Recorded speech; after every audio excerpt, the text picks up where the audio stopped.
One of the things I tell people is that we've gotten so good at defining what we're against, that what we're against is beginning to define us. That we have an anti-war movement, and when I go to rallies and I hear people's voices and their tone and their voices, it feels like war. People get caught up, they get angry. In forest activism, where my awareness was sparked, there were times when we'd be trying to decide what the appropriate action was to take, and all of a sudden people would begin to disagree and start fighting, and then I heard the chainsaws in our voices, and I thought, how can we ever stop the clear cuts in the forest if we're so effective at clear cutting one another? And it was one of the light bulb moments for me in that tree, and since coming down, is that it is okay to point out what it is wrong, but it is more important to stand for what is right. And that by standing for what is right, we cause our world to come in that direction. We manifest what we focus on. So the more we focus on what is wrong, we shouldn't be surprised that we get more of it. This does not mean close our eyes and pretend like the devastation of the planet is not happening, that injustice against people is not happening, but rather that as we open our eyes and our hearts to what is wrong, we are standing for and co-creating what is right, that our energy goes into what is right. While I was in the tree, I was able to begin to befriend loggers and people in the Pacific lumber community, because I did my best to never create an us and them, to never create an enemy. Because if you create an enemy, then you have war. And if I don't choose to create an enemy, then even if someone sees me as an enemy, that doesn't mean I have to play in their game called war.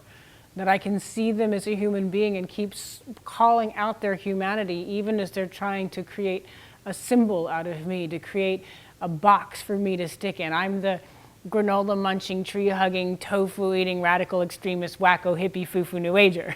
You know, that's the box people want to stick me in. And refusing to stick other people in boxes just kept calling forth, can we please be human together? Can we please find what is best in us, what is in common instead of what is different? A year after I came down, Luna was attacked by someone with a chainsaw and a lot of anger and a lot of fear. Luna became a symbol, and symbols are oftentimes attacked for what they stand for. So that person attacked Luna to try and attack what Luna stands for. But one of the most incredible things that happened is the team that came together to help heal Luna included Pacific Lumber employees who came in over time to create the metal, what are bandages holding the wound together. Pacific Lumber has a metal shop, and it was Pacific Lumber employees who were part of healing Luna. And one of the things that they told me was, you know, Julia, we don't necessarily agree with what you did, but what you did in an honorable way.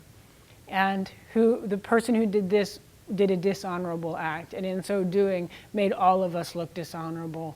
And it's important to us that we try and help, because the way that you always treated us, even if we don't agree with you politically, even if we don't agree with what you stand for, the way that you approached it, the way you came to it, we can honor that.